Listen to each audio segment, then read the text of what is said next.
Hi students, ఈ క్లాస్లో ఇన్స్ట్రుమెంటేషనల్ control system subject గురించి బ్రీఫ్ ఇంట్రడక్షన్ ఇవ్వడం జరుగుతుందండి.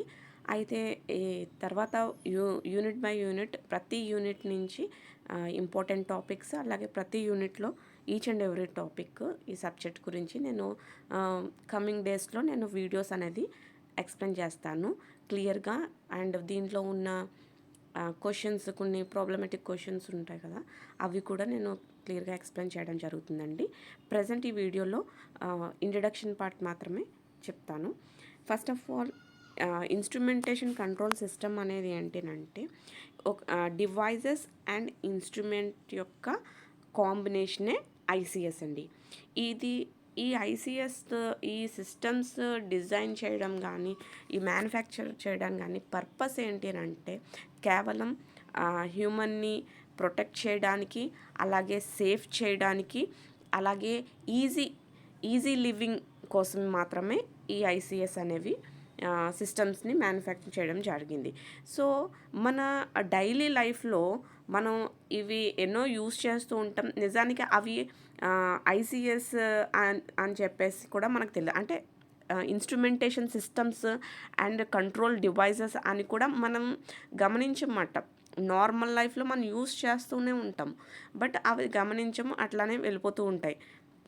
సో జనరల్గా మనం అర్థం చేసుకుంటే కనుక అప్పుడు ఓకే, ఈ డివైజెస్ మనకి ఇంతలా యూజ్ అవుతుందా అని చెప్పేసి మనకు అనిపిస్తూ ఉంటుంది అన్నమాట. ఇవి మెయిన్ పర్పస్, ఇవి దేనికోసం వీటిని మ్యానుఫ్యాక్చర్ చేశారు అని అంటే మెజర్ చేయడానికి, మానిటర్ చేయడానికి, అలాగే కంట్రోల్ చేయడానికి అన్నమాట.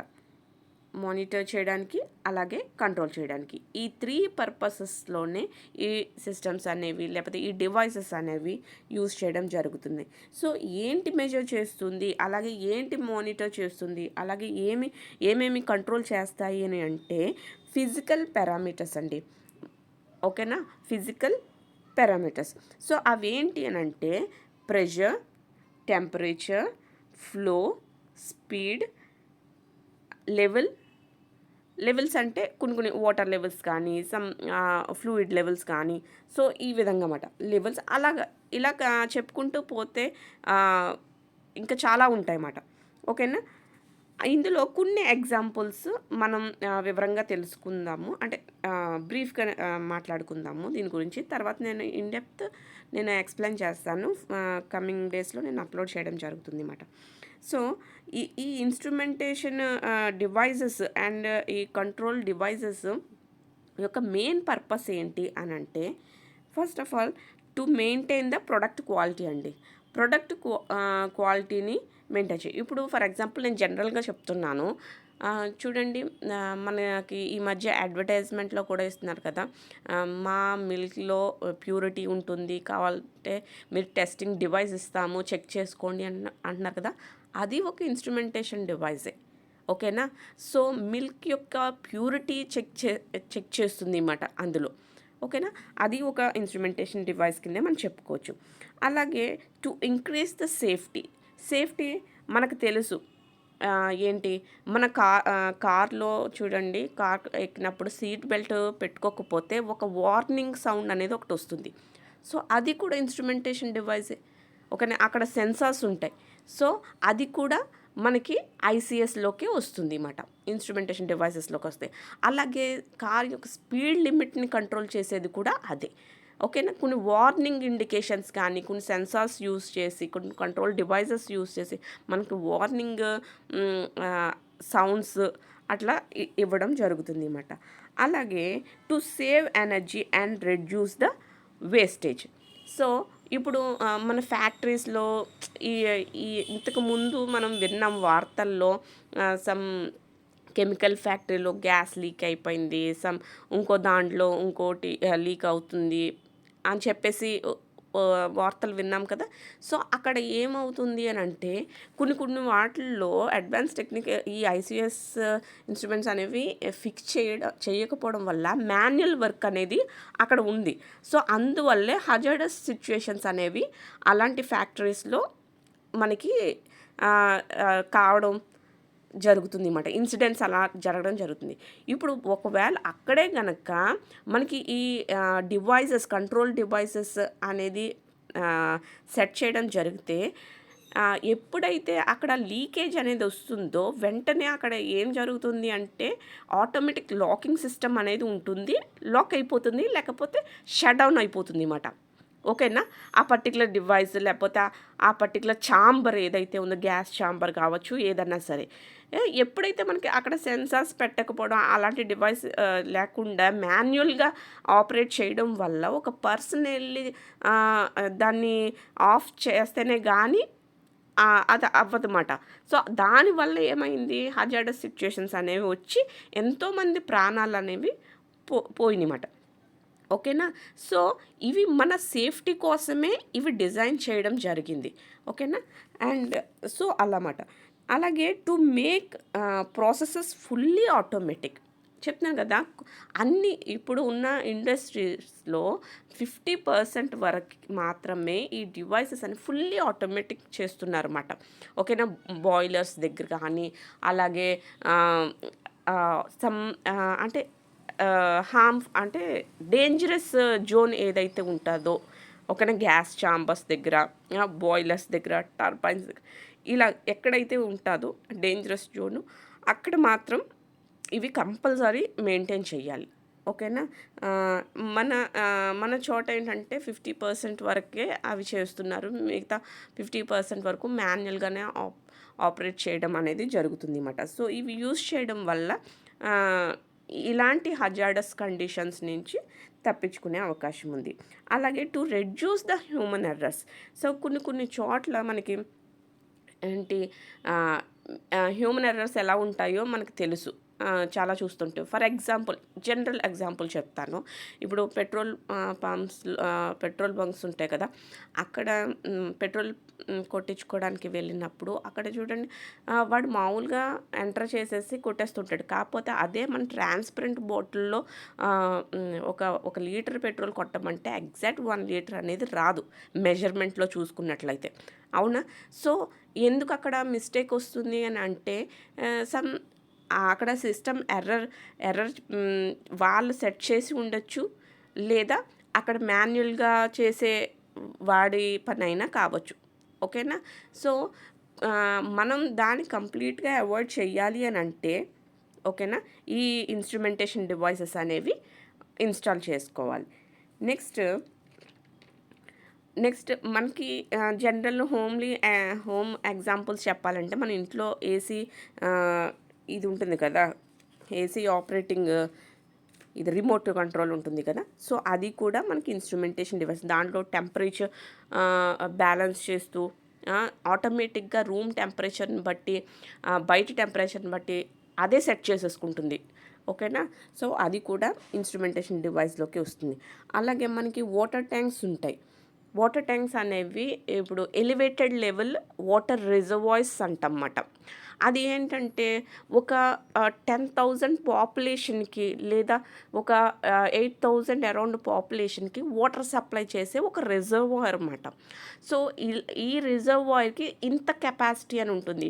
ఒక 1000 కిలోలీటర్స్ కెపాసిటీ, లేదా ఒక 1500 కిలోలీటర్స్ కెపాసిటీ అనేది ఉంటుంది అన్నమాట. సో ఆ కెపాసిటీ మించి అది వాటర్ అనేది స్టోరేజ్ అవ్వదు. ఓకేనా? దాని లిమిట్, దాని కన్స్ట్రక్షన్ స్ట్రక్చర్ బేస్ చేసుకుని దానికి లిమిట్ అనేది సెట్ చేయడం జరుగుతుంది. So if in case overload అయిందనుకో ఏమవుతుందండి, సో వాటి యొక్క పిల్లర్ స్ట్రెంత్ అనేది వీక్ అయిపోతుంది. ఓకేనా? దానివల్ల డేంజర్ జోన్లోకి వెళ్ళిపోతుంది. అవునా కదా? సో అలాంటిటప్పుడు అలాంటి చోట్ల ఈ డివైజెస్ అనేవి, ఈ కంట్రోలింగ్ డివైస్ అనేది ఫిట్ చేస్తారన్నమాట. సో దానికి ఇప్పుడు కరెక్ట్గా అది ఒకవేళ 1000 కిలోలీటర్స్ కెపాసిటీ ఉందనుకోండి ఆ రిజర్వాయర్కి. సో ఎగ్జాక్ట్గా 1000 వరకు వెళ్ళకూడదు. మనం ఇంకా సేఫ్ జోన్లోనే ఉండాలి కనుక ఒక 8 వరకు వెళ్ళచ్చు, లేకపోతే 8K వరకు వెళ్ళచ్చు, లేకపోతే 8.5K వరకు వెళ్ళచ్చు. ఓకేనా? సో అంతకు వెళ్ళిన తర్వాత అంటే సేఫ్ సైడ్ అన్నమాట.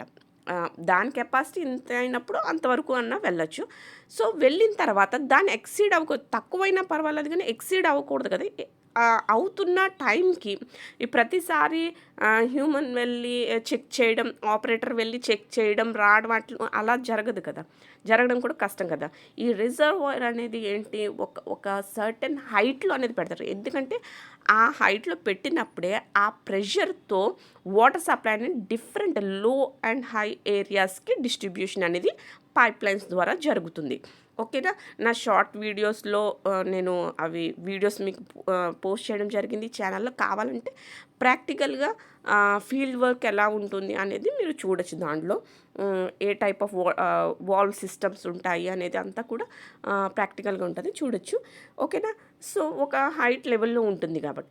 సో, అలాంటి చోట ఈ మానిటర్ సిస్టమ్ అనేది పెట్టడం వల్ల అక్కడ డిజిటల్ స్క్రీన్ కనిపిస్తుంది. సో, ఇంతవరకు లెవెల్ వరకు ఇన్ని ఫీట్స్ వెళ్ళింది వాటర్ అనేది స్టోర్ అయ్యిందని చెప్పేసి మనకి చూపించేస్తుంది. ఎప్పుడైతే ఆపరేటర్ అనేది అది చూస్తాడో, ఆ డివైస్ ఆ డిస్ప్లే చూసిన వెంటనే వాల్వ్ అనేది షట్ డౌన్ చేయడం, లేకపోతే వాల్వ్ క్లోజ్ చేయడం అనేది చేయడం జరుగుతుంది. సో, ఈ విధంగా ఒక లెవెల్స్ చెక్ చేసుకోవడానికి కూడా మనకి ఇన్స్ట్రుమెంటేషన్ కంట్రోల్ సిస్టంలో ఈ డివైజెస్ అనేవి మనకి యూజ్ అవుతాయి అన్నమాట. Next pressure control in boilers చెప్పాను కదా. దాని ప్రెషర్ని కంట్రోల్ చేయడానికి బాయిలర్స్లో ఇఫ్ ఇన్ కేస్ ఎక్సీడ్ అవుతే అది డేంజర్ జోన్లోకి వెళ్తుంది. అది తెలిసిందే. ఇన్నర్ సిస్టమ్స్ ఆ ప్రెషర్కి డ్యామేజ్ అవుతాయి, ఎక్స్టర్నల్ సిస్టమ్స్ డ్యామేజ్ అవుతుంది. నెక్స్ట్ స్పీడ్ సెన్సార్ చెప్పాను కదా. కార్ స్పీడ్ కంట్రోల్ చేసేవి. అలాగే మనకి ఈ మధ్య ట్రాఫిక్లో కూడా పెట్టేస్తున్నారు. ఇంత స్పీడ్ లిమిట్ క్రాస్ అవ్వగానే కొన్ని ఫారిన్ కంట్రీస్లో మీరు చూసే ఉంటారు, వినే ఉంటారు. ఇంత స్పీడ్ లిమిట్ క్రాస్ చేస్తే ఆటోమేటిక్గా సెన్సార్ అనేది క్యాప్చర్ చేసేస్తుంది, పలానా వెహికల్ స్పీడ్ లిమిట్ క్రాస్ చేసింది. సో, ఖచ్చితంగా దానికి చలానా వేయడం అట్లా జరుగుతుంది అన్నమాట. ఇదంతా అడ్వాన్స్డ్ సిస్టమే. ఓకేనా. నెక్స్ట్ సో ఫ్లో మీటర్ మనకి ఇవి మేజర్ పవర్ ప్లాంట్స్లోని, అలాగే ఇండస్ట్రీస్లోని మనం చూస్తాం. ఫ్లూయిడ్ ఫ్లోని కంట్రోల్ చేసే వాల్స్ అవి ఆటోమేటిక్ ఉంటాయి అన్నమాట. అవి ఏంటి, ఈ ఫ్లో అనేది దీనికి సరిపోతుంది, దీనికి కూడా సరిపోతుంది అనగానే ఆటోమేటిక్గా వాల్వ్ అనేది కంట్రోల్ చేస్తుంది అన్నమాట. సో, ఈ విధంగా మనకి ఈ ఐసిఎస్ సిస్టమ్స్ ఏవైతే ఉన్నాయో అవన్నీ చేస్తుంది. సో, ఇందులో మెజరింగ్ డివైస్ ఇవి సెన్స్ చేస్తాయి, కంట్రోలర్స్ డిసైడ్ చేస్తాయి. ఓకేనా. ఎంతవరకు లిమిటేషన్ ఉండాలి అనేది కంట్రోల్ చేస్తుంది. ఫైనల్ కంట్రోల్ డివైసెస్ ఇన్ఫ్లుయెన్సెస్ అంటారు. నెక్స్ట్ ప్రాసెస్, ఇది రియాక్ట్ అవుతుంది అన్నమాట. ఓకేనా. అంటే స్మూత్ ఫ్లోకి ఇది ఉపయోగపడుతుంది. మనకి జనరల్గా ఇలా మార్ట్స్కి వెళ్తూ ఉంటాం కదా, అక్కడ కూడా మనకి సెన్సార్స్ ఉంటాయి. ఎవరన్నా అక్కడ థెఫ్ట్ జరగకుండా, అంటే హ్యూమన్ ప్రతి దాన్ని సెన్స్ చేయలేడు కదా, స్కానింగ్ ఐస్ ఉండవు కదా. సో, ఇవి సెన్సార్స్ అనేవి అలర్ట్ చేస్తాయి, కంట్రోల్ చేస్తాయి, థెఫ్ట్ జరగకుండా అట్లా కంట్రోల్ చేస్తాయి. సో, ఎవ్రీవేర్ ప్రతి చోట కూడా చిన్న దగ్గర నుంచి పెద్ద వరకు కూడా ఈ కంట్రోలింగ్ సిస్టమ్స్ అనేవి, డివైజెస్ అని, కంట్రోల్స్ ఎవ్రీథింగ్ అనేవి, సెన్సార్స్ అనేవి మానిటర్ చేస్తాయి, మెజర్ చేస్తాయి, కంట్రోల్ చేస్తాయి, ప్రొటెక్ట్ చేస్తాయి, అన్నీ చేస్తాయి అన్నమాట. ఓకేనా. ఇది చాలా బ్యూటిఫుల్ సబ్జెక్ట్ అండి, నేర్చుకోవడం చాలా ఇంపార్టెంట్. మీకు ఒకవేళ మెటీరియల్ కావాలి అంటే మెయిల్ చేయండి. నెక్స్ట్ క్లాసెస్లో ఇంకా యూనిట్ బై యూనిట్ నేను క్లియర్గా ఎక్స్ప్లెయిన్ చేస్తాను అండ్ అప్లోడ్ చేస్తాను. Thanks for watching.